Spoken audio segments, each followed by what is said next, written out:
அது இந்த மாதிரி ஒரு இன்சிடென்ட் இது வரைக்கும் பொலிட்டிக்கல் ஃபீல்டில் ஆனது இல்லை. அந்த மாதிரி ஒரு விஷயம் ஆயிருக்கு. அது என்னத்தினால ஆயிருக்குன்னு பார்க்கறதுக்காக நம்மளாம் வந்தோம் இங்கே. எங்களுக்கு பார்க்கறதுக்கு நாங்கள் ஃபர்ஸ்ட் வந்து அந்த எந்த இன்சிடென்ட் எங்கே ஆச்சோ அங்கே போனோம். நம்மளாம் அங்கே பார்க்கறதுக்கு கிடைச்சது ரொம்ப it was in very bad shape. அங்கே லோக்கல் பீப்புள் கூட இருந்தாங்க. அங்கே இருக்கிறவா அவாக்கிட்டையும் நம்ம கேட்டோம். அவளும் நிறைய என்னென்ன அவள்லாம் பார்த்தா எல்லாம் அவள்லாம் சொன்னா. ஸோ அதெல்லாம் நம்ம தெரிஞ்சிருந்தோம். அதுக்கப்புறம் இந்த நிறைய இந்த டிச்செல்லாம் இருக்குல்ல, அதுலலாம் எவ்வளோ பேர் விழுந்து செத்து போயிட்டாங்கன்னு சொன்னாங்க. அப்புறம் அந்த இடத்துல இருக்கிற மாடியிலலாம் இருக்கிறவங்கலாம் அவங்களும் வந்து சொன்னாங்க என்னென்ன ஆச்சுன்னு.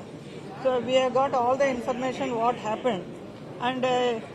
அண்ட் எத்தனை மணிக்கு விஜய் வந்தார், அவரை பார்க்கறதுக்கு அந்த கிரேஸில் எல்லாரும் இந்த லேடிஸ் எல்லாம் போயிருக்காங்க. யங் கேர்ள்ஸ், பாய்ஸ், சில்ட்ரன் எல்லாரும் அதுக்காக போயிருக்காங்க எல்லாரும் அவரை பார்க்கறதுக்கு. ஸோ அந்த மாதிரி ஒரு பாப்புலர் ஆள் வரும்போது ஒரு இத்தனோண்டு நேரமாக ஒரு சின்ன ரோடில் இடம் கொடுத்தது அது சரியில்லை.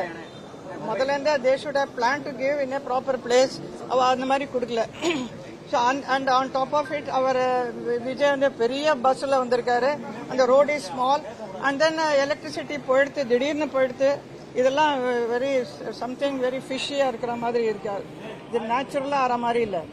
எப்போ அவருக்கு தெரியுமா இவ்வளோ வரப்போறாருன்னு அவர் பெரிய நல்ல ஓப்பன் ஸ்பேஸில் இடம் கொடுத்துருந்தானா இந்த மாதிரி ப்ராப்ளம் ஆயிருக்காது, ஆக வேண்டிய அவசியமும் இல்லை. ஸோ அதெல்லாம் தெரிஞ்சுக்கிறதுக்கு தான் நம்ம இங்கே வந்திருக்கோம். அப்புறம் வந்து நம்ம இங்கே ஹாஸ்பிட்டல்லையும் வந்து பார்த்தோம். அது ரொம்ப கஷ்டமாக இருந்தது. அந்த 41 பீப்புள் டைட்.